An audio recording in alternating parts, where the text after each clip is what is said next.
I'm Vas Metupalle, one of the co-founders of MyDoc, which is based in Singapore. We started about 8 years ago. Me and my co-founder are both physicians, Dr. Snehal Patel, who's from the US. We were both in the region setting up medical centers and setting up radiology network for myself.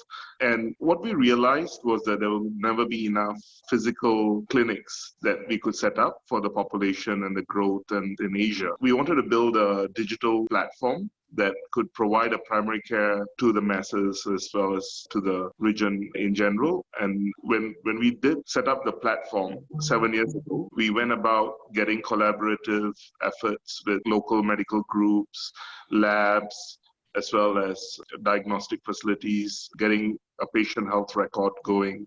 So there were a lot of components that brought this platform together. So the digital health platform that we have created is more like an ecosystem that enables doctors and medical groups to get online. We see the governments providing a lot of support. They have been providing subsidized platform access to the clinics so that they can engage with the patients, at least in Singapore. What we saw over the last 3 months, I would say, is kind of unprecedented as well. With COVID, we have been able to provide online consultations, and I would say the last few months, the behavior change that has come about, I think it would last in the future as well. We don't replace the current healthcare system, but we augment that. One difference between MyDoc and many other telemedicine platforms is that we don't look at it as only a Skype a doctor or a video-based platform.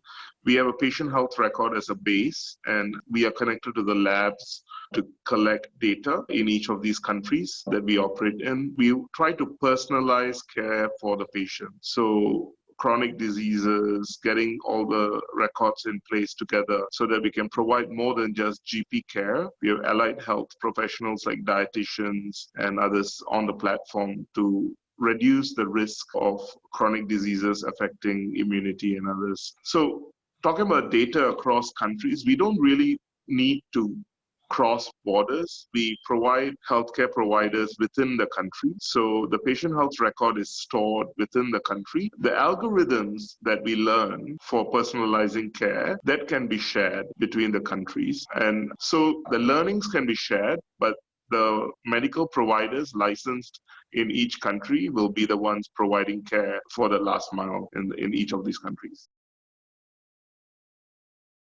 Initially, everyone thought it will be dermatology or just a few specialist sectors. But now everyone is coming up with conditions within each specialty that are more readily treatable or those that can be diagnosed with telemedicine. So every specialty has some symptoms that can be evaluated with telemedicine. So telemedicine can be really part of everyday practice for most doctors. We're already in 5 markets in Southeast Asia. We work with some of the top insurers. Going forward, I think in Southeast Asia at least, we see Indonesia as potentially our next market that we are likely going to enter as well. We are in the middle of a Series B round, and with that, I think we can expand our operations and cater for the primary care in the region as a whole.